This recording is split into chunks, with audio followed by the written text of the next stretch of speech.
Nabi Ibrahim dan Nabi Ismail alaihi wassalam diperintahkan oleh Allah Subhanahu wa taala untuk meninggikan kembali pondasi Ka'bah. Ya. Masih ingat penjelasan kami dulu? Kami pernah terangkan.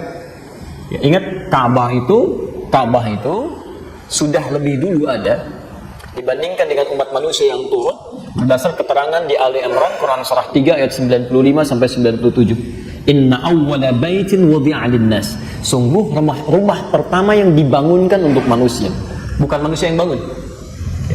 Hanya nanti di zaman Nabi Nuh alaihi salam terjadi banjir besar, tersapu bagian atas Ka'bahnya, tersisa pondasinya. Ya. Kalau dari zaman Nabi Nuh ke Nabi Adam itu tidak mudah. Ya. Ada runtutan generasi yang kira-kira sampai 4-5 generasi. Nuh alaihi salam bin Mikhlail bin Matusyala bin Kinan bin Anwas bin Thith bin Adam alaihi salam. Ya, jadi melewati 5 generasi dulu baru sampai kepada Nabi Adam. Setiap generasinya bisa ribuan tahun. Ya. Hancur ini tersisa pondasinya. Dalam bahasa Arab pondasi disebut dengan kaidah. Kaidatun kalau satu. Lebih daripada satu, 3, 4 dan seterusnya berubah kalimatnya dari kaidah menjadi qawaid. Qawaid. Maka zaman Nabi Ibrahim alaihissalam diperintahkan beliau dibantu putranya Ismail alaihissalam untuk meninggikan kembali pondasi bangunan Ka'bah. Ya. Meninggikan disebut dengan rafa'a, pondasi disebut dengan qawaid. Maka muncullah Al-Baqarah 127, posisi paling kiri sebelah atas. Wa idh yarfa'u Ibrahimul qawa'ida minal baiti wa Ismail.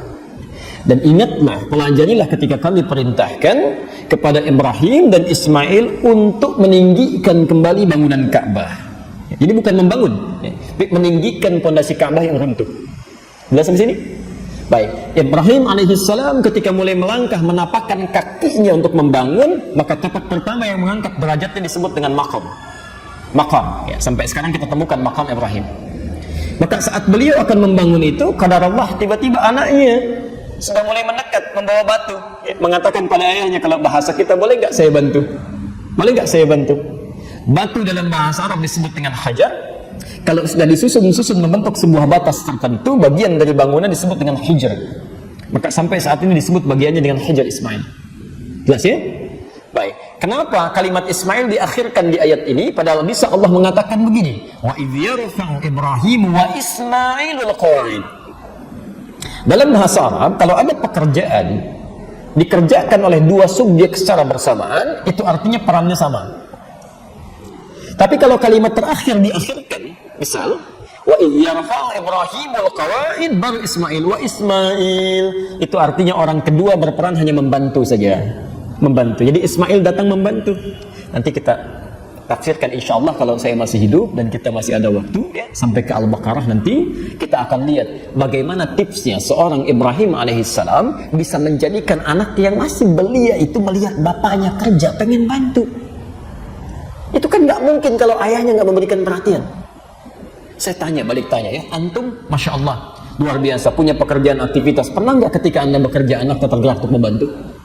Bapak cuci mobil kelihatan anaknya. Pernah nggak anaknya tawarin, Pak saya aja? Atau jangan-jangan antum yang cuci, anak yang pakai? Atau mungkin ibunya saat sedang menyapu pernah kasih kakak mengatakan, Mas saya aja yang nyapu.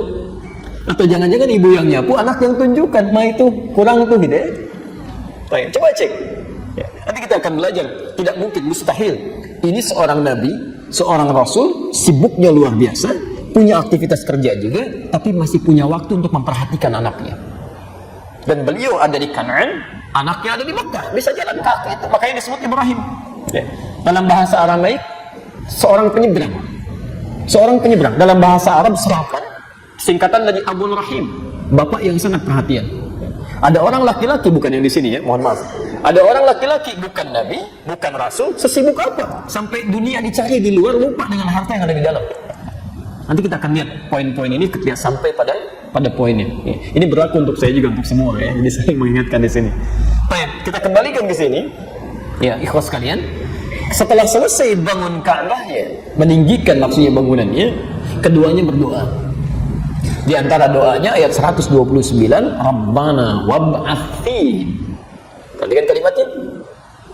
Ya Allah, mohon nanti utus seorang rasul dari kalangan sekitaran Mekah ini, sekitaran Ka'bah.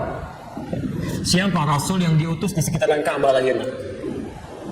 Tidak ada yang lain kecuali Nabi Muhammad SAW.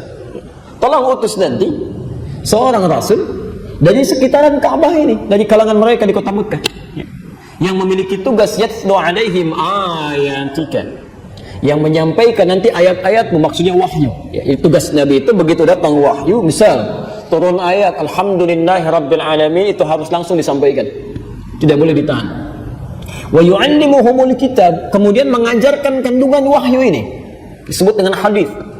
Turun ayat tentang salat, alladzina yu'minuna bil ghaib wa yuqimunas shalah. Bagaimana cara salatnya? Ditunjukkan oleh Nabi, maka diajarkan oleh Nabi.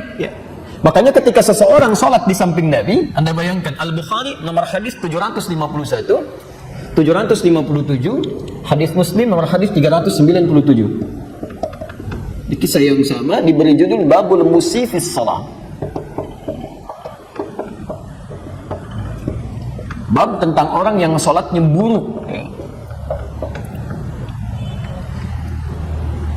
Ada seorang sahabat di zaman Nabi datang kepada Nabi, salat di masjid Nabi, di samping Nabi, Pak. Di samping Nabi. Begitu selesai sholat, fasallama yaminan wa shamalan, dia salam ke kanan dan ke kiri. Perhatikan komentar Nabi. Faqala lahu an-nabiy sallallahu alaihi wasallam, maka Nabi berkata pada orang ini, "Shalli fa innaka lam tusalli." Mas, Anda sholat lagi karena Anda belum sholat, kata Nabi. Anda sholat lagi karena Anda belum sholat. Anda bayangkan, sampai 3 kali orang ini mengulang yang serupa, Nabi mengomentari yang sama. Maka kemudian orang ini berkata, bima makna ya Rasulullah, la adri kaifa usalli, alimni kaifa usalli.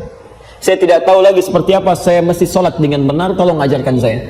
Maka diajarkan oleh Nabi, idza qumta ila shalah asbighul wudu. Kalau pengen sholat sempurna, sempurnakan dulu wudu, begini caranya. Famastaqbil qiblah, menghadap ke kiblat, begini caranya. Sampai dengan salam, sampai kita dengar hari ini kalimat Nabi, sallu kama ra'aitumuni sholli. Salatlah kalian persis seperti melihat saya salat. Al-Bukhari nomor hadis 651. Yang menarik, sahabat Nabi hidup di zaman Nabi, salat di samping Nabi, di masjid Nabi. Kata Nabi, salat Anda belum sempurna. Ada orang bukan sahabat Nabi, bukan salat di masjid Nabi, tidak di samping Nabi, merasa aman dengan salatnya. Dan anehnya sahabat yang tadi merasa salah, pengen belajar dari Nabi, yang bukan sahabat nggak mau belajar. Padahal ustadznya sudah ditebarkan oleh Allah, hadir di sekitarannya, masya Allah tempatnya enak, keadaannya nyaman, belum mau belajar juga. Dengan cara apa lagi mesti difasilitasi. Tapi poinnya tugas Nabi adalah mengajarkan tentang tata cara ibadah. Kemudian wal hikmah, mengajarkan esensinya. Apa maksudnya? Ada maknanya, Bu, Pak. Kita berdiri seperti apa berdirinya? Diatur itu. Nggak sembarangan. Nanti kalau sudah selesai ini terkait dengan sholat, nanti kita insya Allah bahas lebih rinci. Itu diatur. Berdiri nggak sembarangan, sampai Nabi pernah bawa pedang, gitu kan? Dan satu yang lain dirapatkan. Begitu lurus mana yang diukur, yang rapat tuh mana yang rapatnya. Ada. Nggak sembarangan. Ada aturannya.